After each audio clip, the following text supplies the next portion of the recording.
성탄주일입니다. 성탄절은 아기 예수님께서 이 땅에 구세주로 오신 그날을 축하하고 감사하고 또 이 예수 그리스도의 탄생에 경배와 찬양을 드리는 그런 날입니다. 우리가 지키는 이 크리스마스에는 우리 모두가 다 기억하는 큰 상징들이 몇 가지 있습니다. 여러분, 크리스마스 하면 생각나는 것들은 어떤 것들입니까? 우선 크리스마스 트리, 이것이 생각나지 않습니까? 그리고 또 동방박사, 그런가 하면 동방의 별, 은종, 금종, 이런 것들도 다 크리스마스의 상징같이 됐습니다. 저는 옛날 크리스마스 하면 생각나는 것은 새벽에 새벽송을 들던 그런 기억들도 새롭습니다. 그러나 사실은 더 정확하게 생각해 본다고 하면 이 성탄절은 겨울철은 아닙니다. 그리고 우리가 성탄절 하면 생각나는 그 흰 눈과 눈썰매 이런 것들과 성탄절은 거의 관계가 없습니다. 또 우리가 헤어져 있었던 친구, 이웃들, 이런 사람들에게 카드를 보내고 선물을 보내고 또 선물을 받는 그런 절기도 아닌 것입니다. 진짜 크리스마스의 의미, 이것을 생각한다고 하면 우리 가운데 찾아오신 우리 구주 예수 그리스도를 우리가 어떻게 맞이하는가, 그분을 어떻게 맞이하고 그분을 어떻게 만나는가 하는 것이 크리스마스의 가장 중요한 본질이라고 해도 과언이 아닐 것입니다. 우리는 가끔 반가운 손님들이 우리 집에 찾아옵니다. 우리같이 이렇게 캐나다 밴쿠버에 사시는 분들은 이런 경험들이 많습니다. 휴가철 되면 또 여름, 겨울 이런 좋은 날씨 이럴 때에는 우리 조국에서 반가운 손님들이 오는 그런 적이 많기 때문입니다. 또 우리 마음속에 진짜 아주 반갑고 또 우리 집안에 아주 특별한 의미를 가진 손님이 온다고 하면 우리가 어떻게 하겠습니까? 그 손님을 만나기 위해서 정말 마음이 두근반 세근반 하지 않습니까? 또 잠을 설치고 비행기가 들어오는 그 시간까지 정말 마음을 졸이면서 그렇게 기다리는 경우, 그런 경험들이 우리에게 참 많이 있습니다. 손님이 오면 또 어떻게 합니까? 열심히 뛰어가서 허그를 하고 반갑게 인사를 나누고 그리고 또 악수를 하고 또 그렇게 하지 않습니까? 그때 우리는 그 인사를 나누면서 손을 잡으면서 그리고 서로 껴안으면서 정말 우리 마음속에 따뜻한 그런 마음을 서로 나누고 그런 온정을 나누고 그런 우위와 그런 교제를 확인하는 것입니다. 이렇게 사람을 만나서 사람을 만난 그 환영, 그리고 그때 마음과 마음이 서로 오고 가고 그 마음과 마음이 서로 같은 그런 생각을 가지고 있다 하는 것을 서로 확인하는 것, 그것이 진짜 반가움이고 그것이 만남에 대한 가장 중요한 준비가 아닌가, 그런 생각을 해보게 됩니다. 그렇습니다. 정말 특별한 손님이 온다고 하면 집안을 치우고 선물을 준비하는 것도 물론 중요한 일이지만, 그러나 우리의 마음을 열고 마음을 나누고 서로 간에 사랑의 마음을 확인하고 서로 보고 싶었던 그런 마음을 털어놓고 서로 간에 그렇게 깊은 그 마음을 나누는 것, 그것이야말로 가장 중요한 것이라고 한다고 하면, 오늘 2015년 이 성탄절에 우리 모두가 우리에게 찾아오신 예수 그리스도를 서로 만나고 우리가 준비하고 장식하고 추리를 꾸미고 선물을 나누고 하는 것도 물론 중요한 일들이겠습니다만, 그러나 우리가 예수님을 만나고 나의 마음을 주님 앞에 고백하고 예수님께서 우리에게 가지신 그 크신 주님의 사랑의 마음을 다시 한번 듣고 나누는 그런 절기가 된다고 하면, 그래서 하늘의 신령한 그 영적인 것들과 세상 속에서 살아가던 우리와 다시 한번 만나는, 다시 말하면 하늘과 땅이 만나는 위대하고 놀라운 접촉, 소통, 이런 것들의 경험이 그 성탄절이 되면 참 좋겠다 하는 생각을 갖게 된다는 말씀입니다. 그렇습니다. 2015년 이 성탄절에는 주님과 더불어 마음으로부터 정말 깊은 만남이 있으시기를 주님의 이름으로 축복합니다. 옆에 있는 분들과 인사합니다. 메리 크리스마스입니다. 네, 그래서 저는 오늘 이 성탄절에 우리가 어떤 마음을 가지고 우리에게 오신 아기 예수님의 탄생을 축하하면 좋겠는가 하는 것을 점검해 보려고 하는 것입니다. 우리의 마음은 어떤 마음가짐을 가지고 예수님의 탄생을 맞이하고 있는 것인가, 그리고 또 하나님께서는 오늘 우리에게 찾아오시면서 우리들이 어떤 마음을 가지고 그 주님을 맞이하기를 원하고 계실까 하는 것을 생각해 보자는 것입니다. 하나님께서 아기 예수님을 이 땅에 보내실 때에, 그리고 아기 예수님이 되셔서 우리 가운데 오셨을 때 그분이 가지신 마음은 또 어떤 것인가 하는 것을 살펴보고자 하는 것입니다. 하나님의 아들이 이 땅에 오시면서 이제 영원한 왕으로 우리 가운데 임재하시고 영원한 구세주로 우리를 다스리실 그분으로 오셨는데, 그분의 이름이 바로 예수라는 것입니다. 그리고 성경은 이 예수라고 하는 이름의 뜻을 우리에게 설명해 주시기를 임마누엘, 그리고 그 뜻은 예수님께서 우리와 함께 하신다 하는 뜻으로 임마누엘이라고 하는 이름을 주셨습니다. 하늘에서 가장 크신 하나님, 하늘의 왕이신 하나님께서 우리들과 함께 계시기 위해서 우리들 가운데 오시고 사람의 몸을 입고 우리 가운데 오신 그날, 그것이 바로 오늘 우리가 맞이한 성탄절입니다. 왜 하나님께서 우리 가운데 오셨고 왜 하나님께서 우리를 만나러 오실 때에 사람의 몸을 입고 이 땅에 오셨을까?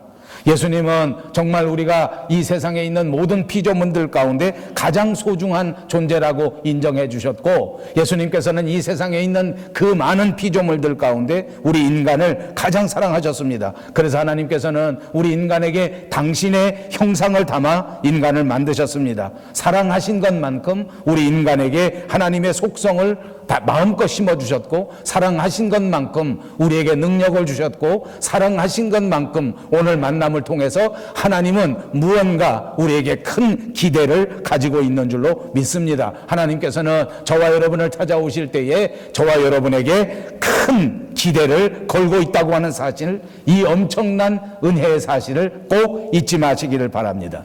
그러나 안타깝게도 우리 사람들은 오늘 우리를 찾아오시는 예수님의 기대에 부응하지 못합니다. 그리고 우리 예수님께서 우리를 만나셨을 그때에 마음껏 환하게 기쁘게 우리를 반겨주실 수 있을까 없을까 한번 생각해 보시기 바랍니다. 저희 집에도 손님이 왔습니다. 제 조카 며느리입니다. 왜냐하면 그 조카 손녀딸이 저희 집에 있기 때문에 저희 며느리가 보러 왔습니다. 공항에서 제가 그 손녀딸과 그 엄마가 만나는 얼굴을 제가 좀 이렇게 살펴봤습니다.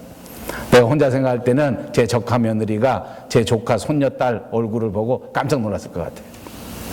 반갑기는커녕 너 왜 이렇게 살쪘냐, 너 남 같으다, 그러지 않았을까, 내 생각입니다. 여러분, 오는 부모는 반가운 마음과 더불어 기대를 가지고 있습니다. 몇 달 전 이 땅에 보낸 내 딸이 어떻게 지내고 있는가, 내 딸의 표정은 어떻게 변했을까, 내 딸의 모습은 또 어떻게 바뀌었을까, 이렇게 생각하는 것이 당연하지 않겠습니까? 2000년 전 이 땅에 오신 아기 예수님, 그 예수님께서 이 땅에 오실 때 정말 당신의 형상을 담아 희대의 역작으로 만들어 놓으신 저와 여러분의 모습이 이 땅에 살아가면서 과연 어떤 모습일까? 세상에 빠져서 살만 디룩디룩 쪄서 세상의 명예와 세상의 자랑과 이생의 자랑에 빠져서 완전 분간 못하는 모습을 가지고 공항에 간다면 실망하시지 않겠습니까? 어딘가 세련된 모습으로, 어딘가 성령 충만한 모습으로 하나님의 말씀이 충만하여 주님을 만날 수 있다면 얼마나 좋겠나, 그런 생각 한번 해보게 됩니다. 그렇습니다. 우리 사람은 누구나 하나님의 큰 기대 속에 태어났는데도 불구하고 그 하나님의 사랑만큼 우리가 이 땅에서 살아가지 못합니다. 그 하나님의 뜻만큼 충족해드리지 못합니다. 우리의 생명의 주인이신 그분 예수 그리스도의 기대를 따르기는커녕 하나님을 배신하고 세상을 따라가고, 하나님을 배신한 채 이방신을 따라가고, 하나님을 배신한 채 우상에게 우리의 마음을 뺏겼던 적이 한두 번이 아닙니다. 하나님께서는 우리를 만나러 오셔서 우리의 세태를 보시고 우리의 상태를 살펴보신 다음 실망과 분노가 이루 말할 수가 없었습니다. 하나님은 얼마나 실망하셨던지 우리 사람을 만든 것을 한탄하시고, 오죽하면 이 모든 창조물들, 이 모든 피조물들을 지면에서 모두 다 쓸어버려야 되겠다, 이런 마음을 가지실 만큼 그렇게 절망하고 좌절하고 실망하셨더랬습니다. 그럼에도 불구하고 하나님께서는 우리 인간을 사랑하시는 그 사랑의 마음 또한 너무나 크셨기 때문에 인간을 결단코 포기하실 수가 없었습니다. 그래서 인간을 다시 구원하시고 인생의 이 모든 길들 가운데 파멸해서 다시 살려내시고, 유혹과 이런 어려운 모든 곳에서 끝까지 흔들리지 않도록 지켜내시도록 성령의 충만함으로 인도해 주시기를 다시 한번 다짐하신 것입니다. 그래서 어떻게 이 인간들을 다시 바로 세울 것인가, 어떻게 내가 이 인간들을 정말 하나님의 뜻대로 창조의 섭리대로 다시 한번 축복할 것인가 하는 것을 생각하시고 고민하시다가 당신이 스스로 직접 이 땅 위에 내려오시도록 그렇게 계획을 세우신 것입니다. 그렇습니다. 내가 직접 데리고 있으면서 다시 이 사람들을 성령의 사람으로 만들어야 되겠다. 내가 옆에 두고 있으면서 먹이고 입히고 다시 한번 세상의 모든 추악한 때들을 다 벗겨내서 하나님이 기뻐하시는 아름다운 생명으로 거듭나게 만들어 주어야 되겠다. 그래서 하나님은 하늘에 보좌를 던져버리시고 사람의 몸을 입고 이 땅 위에 내려오신 것입니다. 이것이 오늘 본문에서 우리에게 가르쳐 주시는 성탄의 목적입니다. 이것이 바로 예수 그리스도께서 이 땅에 오실 때에 가지셨던 그리스도의 마음입니다. 너희 안에 이 마음을 품으라. 곧 그리스도 예수의 마음이니 그는 근본 하나님의 본체시나 하나님과 동등됨을 취할 것으로 여기지 아니하시고 오히려 자기를 비워 종의 형체를 가지사 사람들과 같이 되셨고 사람의 모양으로 나타나사 자기를 낮추시고 죽기까지 복종하셨으니 곧 십자가에 죽으심이라. 이러므로 하나님이 그를 지극히 높여 모든 이름 위에 뛰어난 이름을 주사 하늘에 있는 자들과 땅에 있는 자들과 땅 아래에 있는 자들로 모든 무릎을 예수의 이름에 꿇게 하시고 모든 입으로 예수 그리스도를 주라 시인하여 하나님 아버지께 영광을 돌리게 하셨느니라. 여러분, 사람들을 향한 이 하나님의 사랑의 마음이 이토록 절절히 묻어난 구절은 찾아보기 어렵습니다. 예수님의 마음을 가장 잘 표현한 것입니다. 그는 근본 하나님의 본체시나 하나님과 동등됨을 취할 것으로 여기지 아니하시고 오히려 자기를 비워 종의 형체를 가지사 사람들과 같이 되셨다는 것입니다.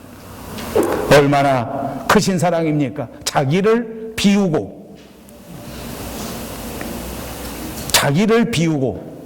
하나님과 동등됨을 거부하고 사람의 몸을 입고 종의 형체로 말 구유에 태어나신 것입니다. 종의 형체를 입고 사람이 되셨다는 것입니다. 이것이 성육신 인카네이션의 사건입니다. 예수님께서는 이제 육신의 옷을 입고 그리고 우리 가운데 오셨습니다. 예수님이 우리에게 오실 때 그 마음 자세를 여러분 꼭 읽어보셔야 합니다. 이 세상에 오시는데 어떤 마음을 가지고 오셨습니까? 그분의 마음 자세가 무엇입니까? 자기 자신을 비우는 것입니다. 나를 비우고 세상에 오신 것입니다. 자기의 왕이 되는 모든 신분을 비웠습니다. 예수 그리스도의 영광을 다 포기한 것입니다. 하나님의 권능도 내려놓으셨습니다. 창조주의 존엄도 포기하셨습니다. 주권도 포기하셨습니다. 무소부재하시고 전지전능하신 그 하나님의 모든 능력과 모든 권리를 다 내려놓으시고 자기를 비워놓으신 채 우리 가운데 오셨습니다. 그러므로 오늘 이 성탄절에 예수 그리스도의 마음은 바로 자기를 비우는 마음입니다. 그러므로 이 예수 그리스도를 만나야 하는 저와 여러분의 마음은 어때야 하겠습니까? 우리의 마음을 비워야 하는 것입니다. 자신을 비우고 주님을 기다려야 합니다. 나를 비워 종의 형체를 갖고 우리에게 오시는 우리 주님을 만나야 할 줄로 믿습니다. 그러나 우리를 비우고 주님께 나아간다고 하는 사실 자체가 쉬운 일이 아닙니다. 그리고 또한 그 방법조차 우리는 알지 못합니다. 우리는 흔히 생각합니다. 탐욕을 버려야 한다, 욕망을 버려야 한다, 미움도 버려야 한다, 다툼도 증오심도 다 버려야 한다, 성공에 대한 잘못된 집착도 다 버려야 한다, 가족들에 대한 잘못된 사랑도 다 버려야 한다. 이것이 우리를 비우는 것 아닙니까? 이것이 자기 비움입니다. 그러나 이것은 결코 말처럼 쉬운 일이 아닙니다. 그리고 무엇 때문에 이렇게 해야 되는지 그 자체를 알지 못하는 사람들이 많습니다. 오늘 우리가 봉독한 성경 본문에 있는 말씀처럼 사도 바울은 그리스도께서 자기를 비우신 내용이 무엇인가, 그리고 왜 그리스도께서 우리에게 오실 때 이렇게 자기를 비웠는가 하는 것을 설명해 주고 있습니다. 첫째는 하나님과 동등되는 모든 주권과 존엄성과 특권을 버리셨다는 것입니다. 그리고 둘째는 종의 형체를 가지고 인간이 되셨다는 것입니다. 그리고 세 번째는 자신을 낮추어서 죽기까지 복종하셨다고 말씀해 주셨습니다. 그러므로 주님을 따르는 자, 주님을 만나기를 원하는 자, 이 성탄절에 주님과 더불어 기쁨을 나누고자 하는 성도들은 우리 모두 다 같이 이 다음과 같은 마음을 가지고 이 성탄절에 임해야 되는 것입니다. 첫째는 나도 내 자신을 비우는 결단이 있어야 합니다. 두 번째로는 내게 있는 모든 특권, 내게 있는 모든 명예, 내게 있는 모든 권세, 내게 있는 모든 욕심, 성공에 대한 욕망, 내 자신에 대한 욕망, 가족에 대한 욕망이라고 할지라도 주님을 위해서는 던져 버릴 수 있어야 한다는 것입니다. 그리고 세 번째로는 가장 낮은 자의 모습으로 섬기는 종이 되어야 한다는 것입니다. 그리고 네 번째는 주의 뜻을 이루기 위하여 순교자의 정신으로 죽기까지 복종하고 죽기까지 순종하는 자들이 되어야 될 줄로 믿습니다. 내가 내 자신을 비운다고 하는 말, 그것은 내가 내 욕심으로 살아가지 않는다는 말입니다. 나를 비운다는 말은 내 삶의 목표가 완전히 달라진다는 것을 의미하는 것입니다. 여러분, 우리들의 목표는 무엇입니까? 내 삶의 목표는 과연 어떤 것입니까? 나는 무엇인가를 성취하고자 하는 목표를 가졌습니다. 무엇인가를 이루고자 하는 목표를 가졌습니다. 그러나 이 모든 목표와 이 모든 계획을 다 내려놓으시고 나를 만들어서 이 땅 위에 보내주시고 나를 만들기 위하여 자기 목숨까지라도 아낌없이 십자가에 내어주신, 그래서 어떻게 하든지 나를 다시 살리시려고 하는, 어떻게 하든지 내 삶의 모습에서 성령 충만함이 나타나기를 바라시는 그 주님의 뜻을 이루기 위하여 그 뜻에 우선순위를 두고 살아간다는 말로 정리할 수 있습니다. 이것이 나를 비우는 것입니다. 이것이 성탄절의 마음의 자세입니다. 우리 기독교를 신봉한 사람은 아닙니다만 그러나 여러분들이 너무나 잘 아는 유명한 사람이 있습니다. 애플 컴퓨터를 설립했던 스티브 잡스라고 하는 사람입니다. 2011년에 췌장암에 걸려서 그만 죽었습니다. 그런데 갑자기 죽은 것이지만 그럼에도 불구하고 췌장암에 걸렸다고 하는 사실은 병원에서 통보를 받았습니다. 그는 사형 선고를 받았습니다. 젊은 날에 죽을 수밖에 없었습니다. 60도 되지 않았는데 세계에서 가장 큰 부자 가운데 한 사람이 그만 죽게 된 것입니다. 그러나 그는 2011년 죽기 전에 이렇게 말했습니다. 죽음이야말로 내 인생을 리모델링한다. 죽음의 소식이 내게 다가오니까 내 삶이 다시 리모델이 된다. 죽는다고 생각하니까 내 삶이 달라지더라. 이런 고백입니다. 그렇습니다. 질병 때문에, 죽음 때문에 인생 자체가 새로워진다는 말 아닙니까? 자기 인생 자체를 리모델링 할 수 있는 새로운 기회가 된다는 말입니다. 이제부터는 헛된 것을 바라보지 않고, 이제부터는 없어질 것을 바라보지 아니하고, 이제부터는 쓸데없는 일에 내 인생의 가장 중요한 동력을 소진시키지 않고 남은 시간 어떻게 하든지 참으로 보람된 일을 위하여, 참으로 인생의 가장 중요한 일을 위하여 하루라도 어떻게 하든지 바르게 살아야 되겠다라는 의지를 불태우게 된다는 고백의 말씀입니다. 사랑하는 여러분, 우리 인생에서 가장 중요한 것은 과연 무엇입니까? 여러분의 인생에서 가장 소중한 것은 과연 어떤 것입니까? 이것을 신앙적으로 생각해 보시기 바랍니다. 이것을 믿음 안에서 꼭 해석해 보시기 바랍니다. 여러분 인생의 가장 소중한 것은 여러분을 보내시고 여러분을 지금도 불꽃 같은 눈으로 지켜보시고 여러분들을 위하여 목숨을 바치기까지 사랑해 주신 그분 예수님의 뜻을 깨닫고 알고 그 뜻대로 절대적으로 순종하며 살아가는 것, 그것이야말로 우리 인생의 가장 소중한 것이 되어야 될 줄로 믿습니다. 오늘 우리에게 부탁하시는 하나님의 음성이 있습니다. 하나님이 종의 형체로 사람이 되셔서 이 세상에 오신 그 성탄절이야말로 우리에게 부탁하시되 우리 이 세상에 살아가는 모든 사람들을 돌보고 이웃에 있는 사람들을 섬기고 그 사람들을 살려내기 위해서, 그래서 이 땅에 오셨기 때문에 우리도 이런 마음을 가지고 예수님을 도와야 한다는 것입니다.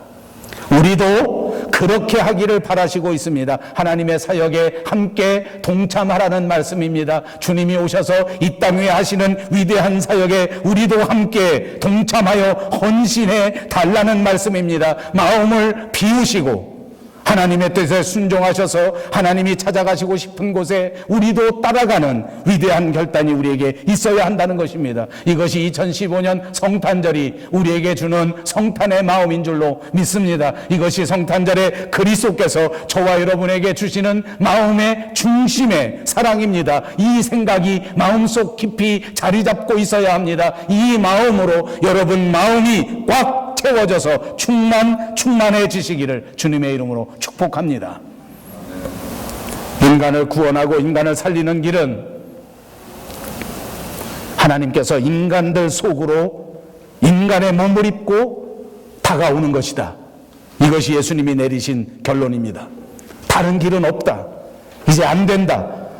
모든 일들 가운데 가장 중요한 것이 내가 직접 오셔서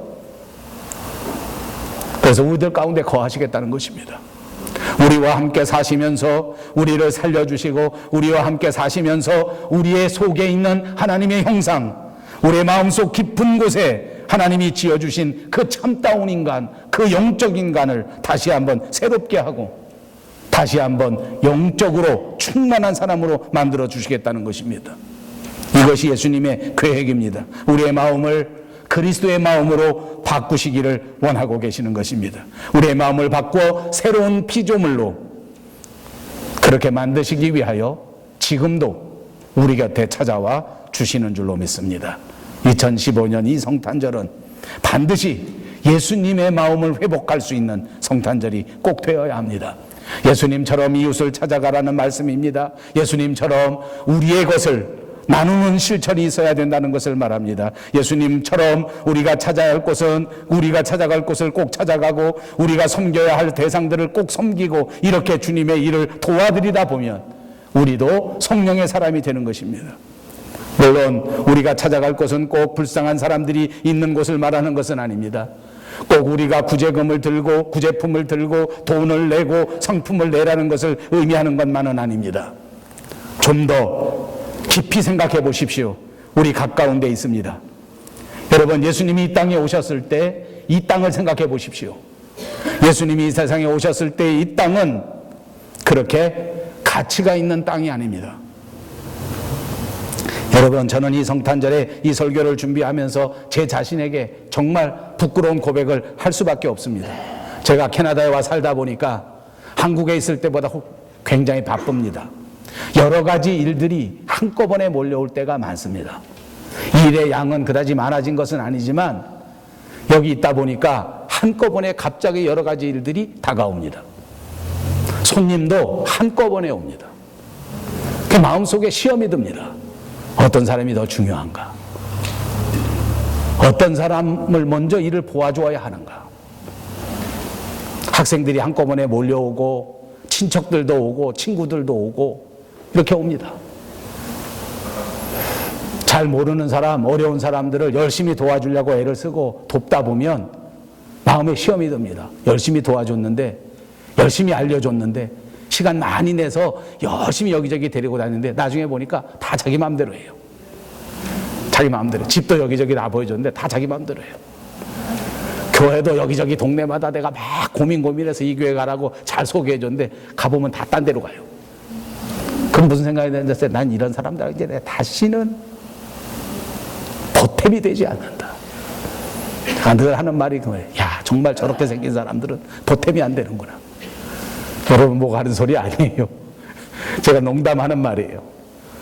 사람 얼굴 생김새를 보고 몇 마디 말 나눠보고 내가 그런 생각합니다. 아, 이 사람 보탬이 안 된다.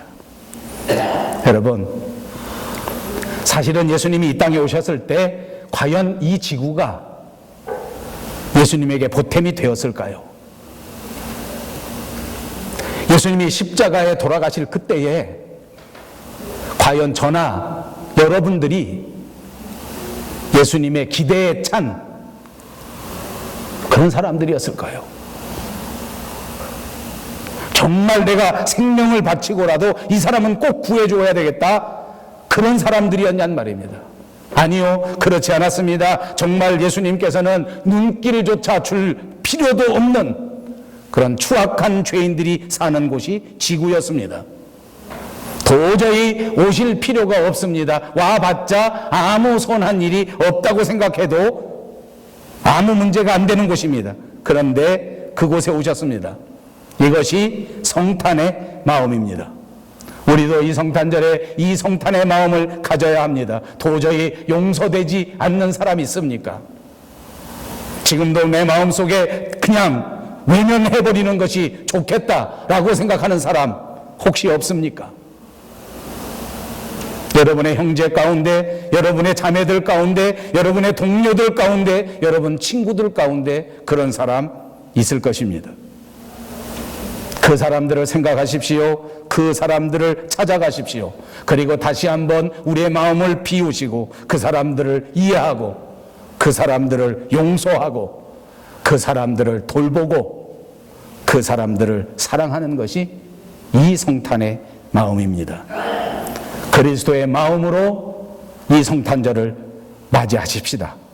먼저 내 자신의 마음을 비우는 것입니다. 세상적인 생각을 내려놓으십시오. 세상의 욕망, 부귀, 영화, 돈, 명예, 탐욕, 이거 다 비우십시다. 그리고 이제부터 다시 한번 예수님의 탄생과 예수님의 죽음을 생각해 보십시다. 우리 모두의 탄생과 우리 모두의 죽음을 생각해 보십시다. 죽음의 문을 한번 통과하는 심정으로 우리의 남은 인생을 바라보자는 것입니다. 왜 이 성탄절, 이 좋은 절기에, 이 기쁜 절기에 우리 목사님은 하필이면 죽는 얘기를 하실까? 저도 웬만하면 이런 얘기 하고 싶지 않습니다. 그러나 성경이 우리에게 주는 교훈은 그것입니다. 까불지 말고 죽을지 모르니까 죽음의 눈으로 남아있는 내 생명을 보자는 것입니다. 만약 내가 스티브 잡스처럼 6개월 후에 죽는다면, 1년 후에 죽는다면 나는 내 인생을 어떻게 마무리해야 할까?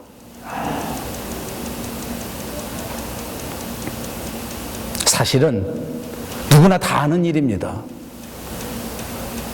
우리 모두가 다 아는 일입니다.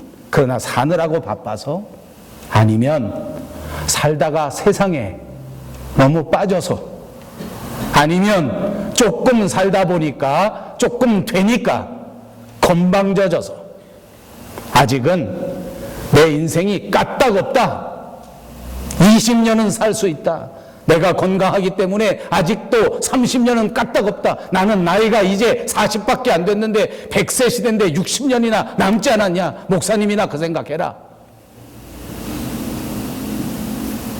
그렇지 않습니다. 스티브 잡스는 60살도 안 돼서 죽었습니다. 또 얘기해 볼까요? 30몇 살에 죽은 내 친구도 있습니다. 이 세상은 어떤 세상입니까? 온통 자기를 중심으로 살아가는 세상입니다. 누구든지 나를 내세우고, 누구든지 나만 잘 되면 되고, 누구든지 자기 스스로를 높이려는 것입니다. 어디 가나 자기 칭찬을 합니다. 자기 스스로 자기를 내세웁니다. 조금만 손해보면 큰일 난다고 생각합니다. 요즘만 그런 것은 아닙니다. 여러분 옛날에 잘 아시는 네로 같은 사람, 그 사람 정말 대표적인 사람입니다. AD 66년에 살았는데 이 사람이 하루는 자기 자랑을 너무너무 하고 싶어서 국제 운동 경기 대회를 열었습니다. 요즘으로 따지면 아마 올림픽 같은 것입니다. 거기에 4,000명이 넘는 아주 장정들을 모아왔는데 온 나라에서 몸 좋기로 유명한 몸짱, 얼짱 다 데려왔습니다. 그래 놓고는 이 사람들에게 운동 경기를 하는 것입니다. 그래서 여러 가지 종목을 만들었습니다. 수레를 밀고 막 다니면서 싸우는 경기도 있었고, 그때 당시에 헤럴드 경기라는 게 있었는데, 이 헤럴드라는 거는 옛날이니까 서로 마라톤처럼 어떤 소식을 듣고 이쪽에서 저쪽에 갖다 전하는 건데, 마라톤처럼 달려가게 하면서 누가 소식을 전하는가, 그게 헤럴드 경기랍니다. 그런 헤럴드 경기도 열었습니다. 그래서 막 선수를 다 선발해가지고 달리기를 하는데, 막 온통 나라에서 제일 달리기 잘하는 몸짱, 거기다 잘생긴 얼짱, 이런 사람들 4,000명 다 데려와가지고 마지막 운동 경기 직전에 네로 황제가 전부 모아놓고 뛰어갈 때 내 앞으로 뛰어가는 놈은 다 죽인다. 그리고 요이 땅 한 것입니다. 그때 일본 말이 있었는지는 모르지만 아무튼 요이 땅에서 다 뛰어갑니다. 그 몸짱, 얼짱, 운동 잘하는 사람이 막 달려가다 보니까 앞에 네로 황제가 뛰어갑니다. 어떻게 하겠습니까? 한 발짝만 앞에 나가면 죽습니다. 다 네로 옆에서 비실비실거리고 따라갑니다. 누가 우승입니까? 네로가 우승입니다. 굴렁쇠 종목도 있었습니다. 굴렁쇠를 막 굴리는 것입니다. 그 나라 전체에서 이 굴렁쇠 제일 잘 굴리는 훌륭한 장정들을 수천 명을 다 데려오지 않았습니까? 마지막 운동 경기 시작할 때 네로 황제가 그 사람들을 다 모아서 말합니다. 만약 내 앞에 가는 놈이 있으면 죽는다. 그리고 요이 땅 했습니다. 네로가 굴렁쇠를 쫙 밀고 갑니다. 뒤에 오는 사람 어떻게 하겠습니까? 다 비실비실합니다. 하나도 못합니다. 4개 부분에서 네로가 금메달 땄습니다. 사실은 6개 부분을 다 따려고 했는데 하다 보니까 이게 좀 심한가 해서 금메달 4개만 받았습니다.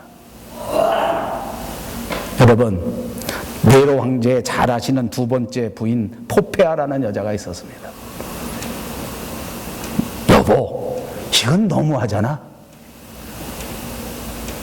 어떻게 된지 아십니까? 지나가다 발길로 차버렸습니다. 그 여자 죽었습니다. 내가 제일 높아지고 싶어서 그런 것입니다. 내가 제일 유명해지고 싶어서 그렇습니다. 저는 오늘날 시대를 보니까 저나 여러분이나 할 것 없이 누구나 다 미쳤습니다. 어떻게 하든지 자기가 자기를 내세우려고 합니다. 어떻게 하든지 자기가 유명해지려고 합니다. 텔레비에 나온다고 하면 그야말로 환장합니다. 신문에 글을 내준다고 하면 모두가 다 그 영광에 비할 것이 없다고 생각합니다. 어떻게 하든지 자기를 알리고 어떻게 하든지 사람들 앞에 자기가 나서고 어떤 수단과 방법을 아끼지 않고라도 다른 사람들보다 높아지려고 하는 것이 이 세상이란 말입니다. 사랑하는 여러분, 이 성탄절에 우리들에게 주시는 메시지가 뭔지 압니까? 이렇게 한다고 해서 높아지는 것이 아니다. 하나님이 높여주시면 가장 높아진다. 아멘. 예수님은 그랬습니다. 종의 형체를 가지고 낮아지셨습니다. 어디까지 낮아지셨습니까? 자기 스스로 아무것도 아닌 것처럼 자기를 비웠습니다. 자기 스스로를 아무것도 아닌 사람처럼 그렇게 낮추시고, 그리고 종의 형체를 가지고 죽기까지 섬김으로 마치 노예처럼 그렇게 하나님의 말씀을 위해서 살았습니다. 십자가 위에서 아무 저항 없이 그냥 죽으셨습니다. 그럼에도 불구하고 하나님께서는 예수님을 높이셨습니다. 하나님이 예수님을 높이셨더니 이 모든 세상 사람들이, 권세자들이 그 모든 무릎을 예수 그리스도 앞에 꿇을 수밖에 없게 된 것입니다. 하나님이 높일 때 진짜 높아지는 것을 믿으시기를 바랍니다. 예수님이 성탄절에게 우리에게 보여주신 진리는 바로 이것입니다. 마리아를 보십시오. 평범한 시골 처녀였습니다. 그러나 그가 믿음으로 위대한 결단을 이루었을 그때에 하나님께서는 이 여인을 높여 성모 마리아로 삼고야 말았습니다. 베드로는 어떤 사람입니까? 그냥 시골에서 고기 잡는 어부에 불과한 사람입니다. 주님의 부르심을 받고 온 모든 것들을 놓아두고 예수 그리스도를 따라갔던 그 위대한 믿음의 결단이야말로 그를 오늘날까지 이 세상에 가장 유명한 사람으로, 가장 위대한 사람으로 높여준 것입니다. 하나님이 붙잡으시면 우리가 성공하게 되는 것입니다. 하나님이 높여주시면 우리가 가장 높은 곳까지 올라갈 수 있다고 하는 사실을 믿으십시오. 그리고 오직 주님만 바라보시는 그 성탄절이 꼭 되시기를 주님의 이름으로 축복합니다. 기도하겠습니다.